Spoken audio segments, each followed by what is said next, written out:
Chapter 20. When we had left the compound that afternoon, we'd had Ardov and 4 peace officers as escorts.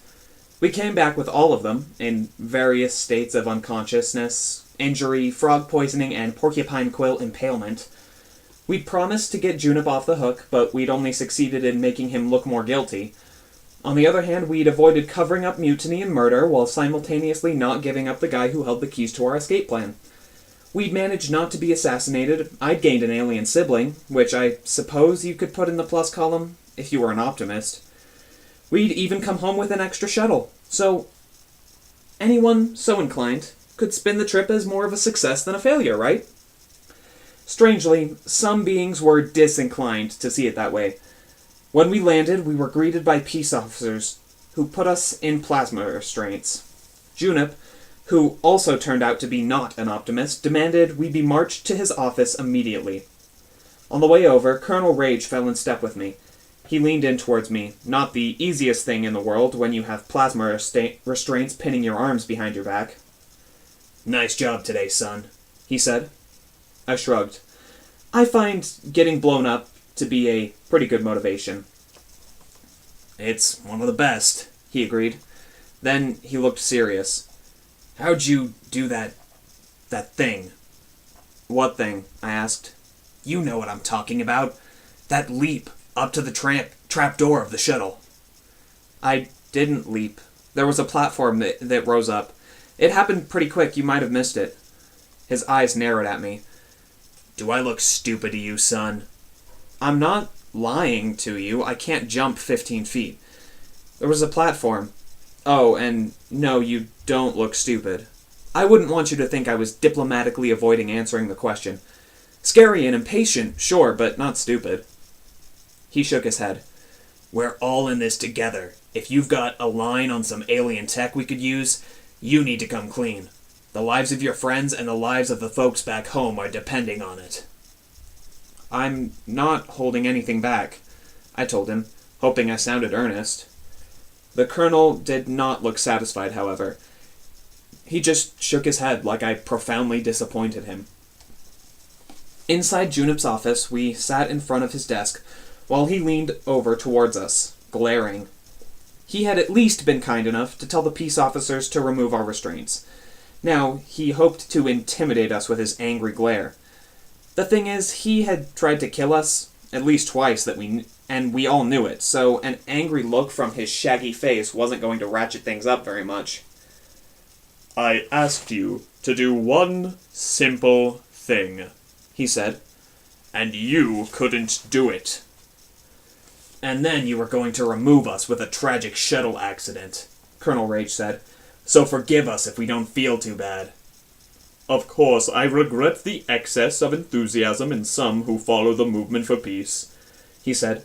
"I assure you, I condemn the use of violence to advance important goals, and I shall make sure the beings involved understand the seriousness of their transgression."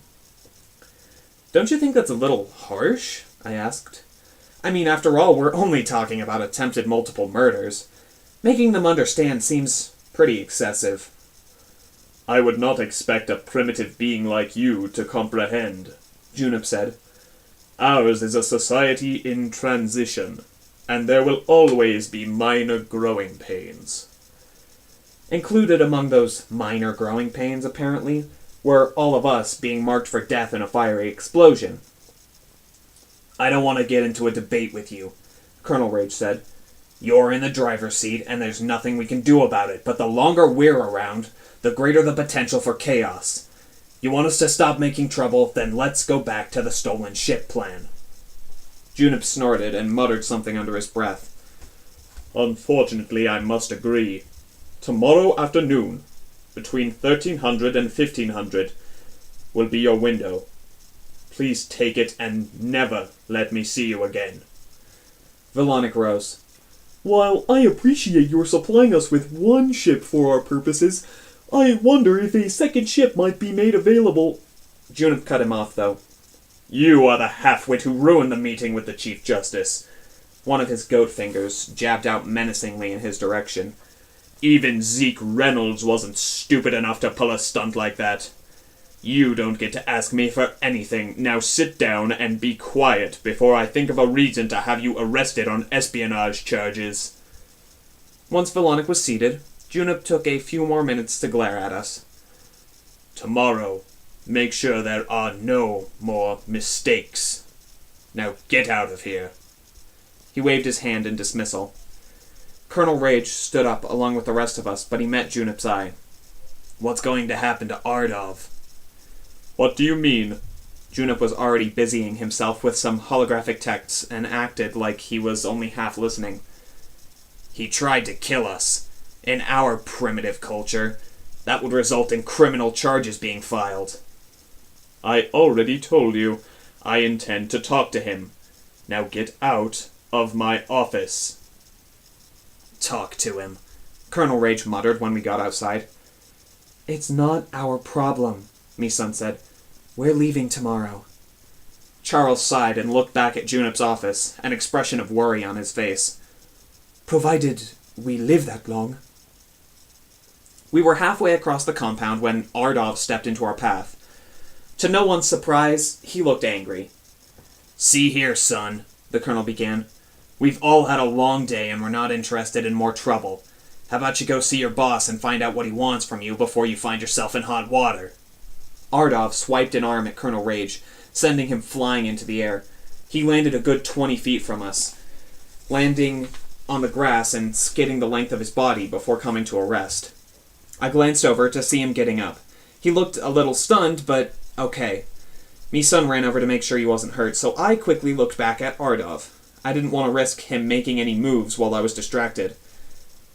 I know what the director has in mind for you pathetic savages, he said through clenched teeth, and I agree.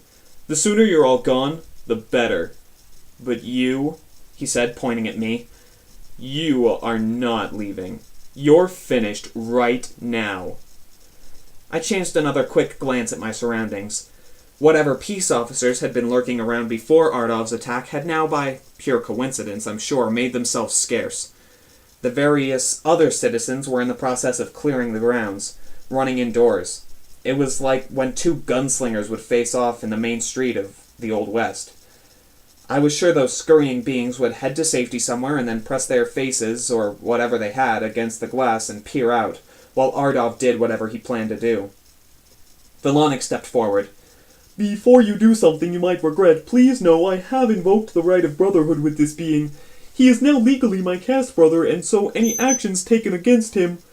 I'm done with primitive rural laws, Ardov said, his voice dripping with contempt. Do you want to stand between me and that alien? Vilonik demonstrated the value of his caste brotherhood by slinking away.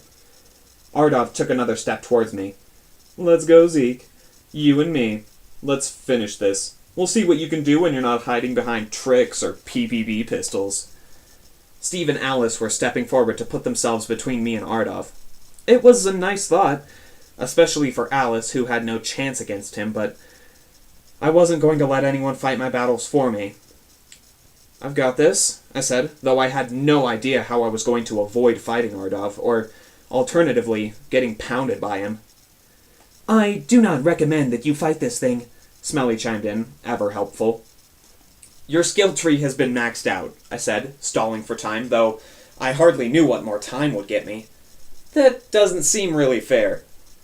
Too bad for you, then, he said, advancing on me. I took a step back and held up my hands. Hold on 1 second. Ardov, you and I have had our differences. At times it seemed like we've been on different sides. But you know, the way I see it, we've always been on the same side. We've always been fighting for the same thing, don't you get it? We're on the same side. He looked at me, puzzled and annoyed that I would dare suggest he and I had anything in common. What exactly are you talking about? Then he fell face first into the purple grass. He was screaming in pain, clutching his leg. It was Alice. My little speech about us being on the same side had been a way to keep him distracted, as she had shifted behind him, raised her foot, and planted a powerful kick to the back of his knee. I was no doctor, but the way he was writhing around suggested she might have broken something. With his augmented health, he'd likely be up and about again in a few minutes at most, but we'd be gone by then. And I had hoped that the humiliation would be enough to get him to keep his distance before we disappeared tomorrow. Almost everyone was gathered around Alice, who was whipping a mass of white hairs out of her eyes. She looked shaken and relieved. I knew the feeling all too well when you walk away from something where you might have easily been killed. "That was pretty good," Mi-san said. "Have you studied any martial arts?" "I used to take karate," Alice said. The colonel, a little grass-stained but no worse for wear, was patting her on the back. Charles and Steve were chatting excitedly with her. Even Volonic seemed impressed. Only Tamret stood lightly apart, and she was glaring at Alice, angrily. "Uh-oh," Smelly said. I swallowed hard. Uh-oh was right. It looked like we now had bigger problems than Ardov getting back on his feet.